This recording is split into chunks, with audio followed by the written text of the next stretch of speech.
wabarakatuh. Kami dari kelompok 4 akan menjelaskan scrapbook mengenai virus. Saya Kirana Lestari akan menjelaskan tentang sejarah virus.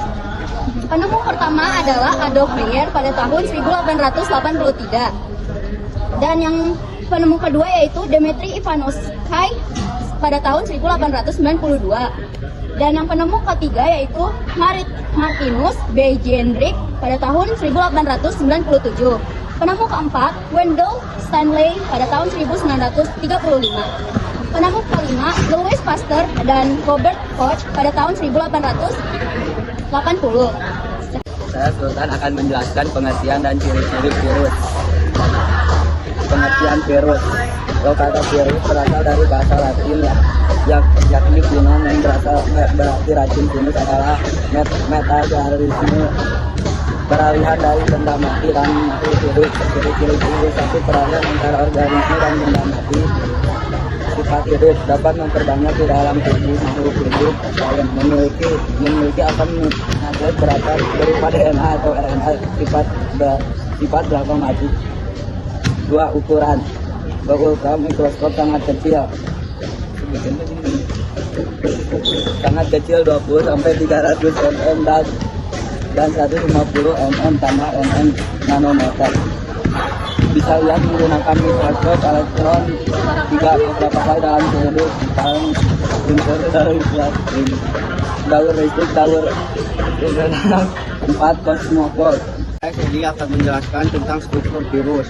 Kapsid, bagian pada virus berfungsi melindungi asam nukleat. Pada beberapa virus terdapat suatu membran lagi yang melindungi kapsid dan terdiri dari lipid dan envelope seperti HIV.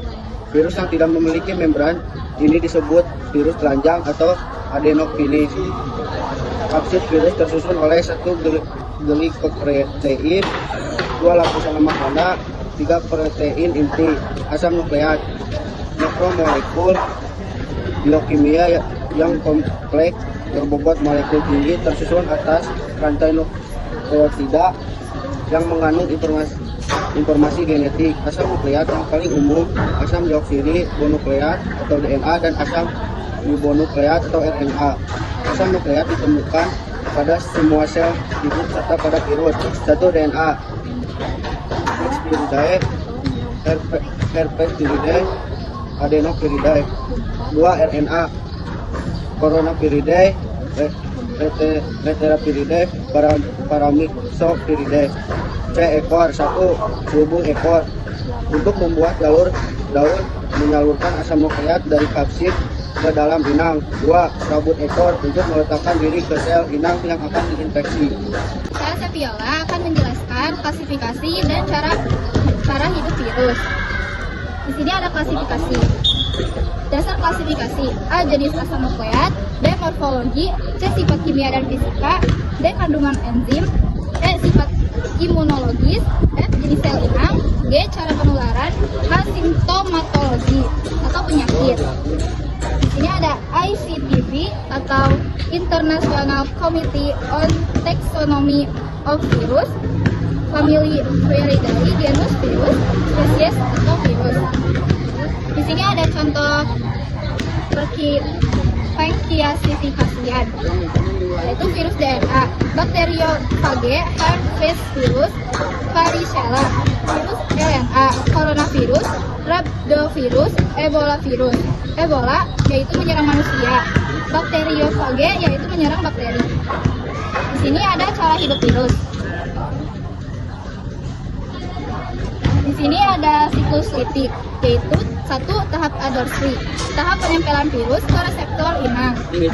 Tahap penetrasi, virus membuat jalur untuk masuknya asam nukleat. 3. Sintetis atau pengiriman, virus menghidroliskan DNA inang dan membuat salinan.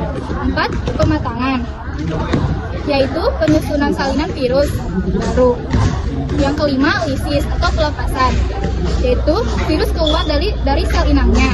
Kemudian di sini ada sel lisogenetik. 1. Adorsi, 2. Penetrasi.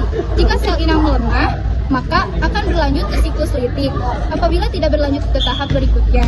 Yang ketiga, penggabungan, yaitu menggabungnya asam nukleat virus dengan DNA inang.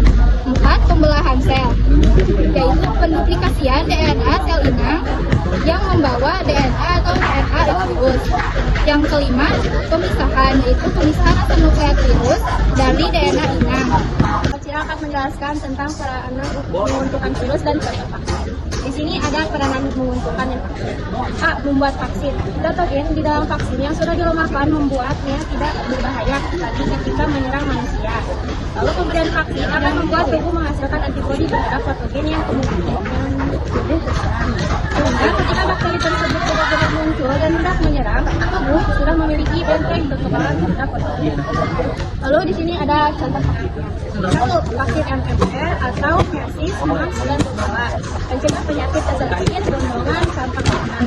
Terus ada FR Pindok varicella zoster vaksin, mencegah penyakit terjangkit. Lalu ada OPF, oral polio, mencegah penyakit polio. Lalu ada hepatitis di vaksin, mencegah sakit vaksin. D, ada rekayasa genetika, manipulasi informasi genetik. Tetapi jangan upaya dalam informasi genetik dengan masa nitrogen pada misalnya yang berdampak ada keberhasilan ADD atau defisiensi. C, pembuatan pelawan racun atau antitoksin. Upaya ini akan mempengaruhi bakteri yang nantinya bakteri yang mengandung antitoksin akan membelah diri dan menghasilkan bakteri-bakteri lainnya sehingga memiliki sifat dan gen yang sama atau antitoksin. Saya Aulia Ramadhani Putri, saya akan menjelaskan tentang merugikan manusia.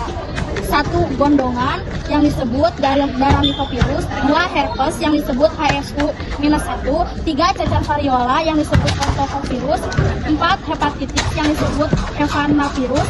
5. Influenza yang disebut parainfluenza. 6. Campak yang disebut mobilivirus. 7. AIDS yang disebut hiu. 8. DBD yang disebut flavivirus. 9. Ebola yang disebut EUD. 10. SARS yang disebut virus SARD. Hewan. 1. Rabies yang disebut dengan robovirus. 2. Tetelo yang disebut NCD atau Newcastle disease. 3. Tumor yang disebut dengan sarcoma virus. Tumbuhan. Tungro yang disebut dengan virus tungro. 2. Tubako yang disebut dengan virus mosak. 3. Mosaik. 4. Virus. 6. 5. TYL yang disebut dengan tomato yellow leaf virus. Terima kasih telah menyaksikan video kami. Saya Seni, saya Sultan. Saya Alcira, saya Kiran, saya Seviola, Saya Aulia. terima kasih. Wassalamualaikum warahmatullahi wabarakatuh. Fuck you.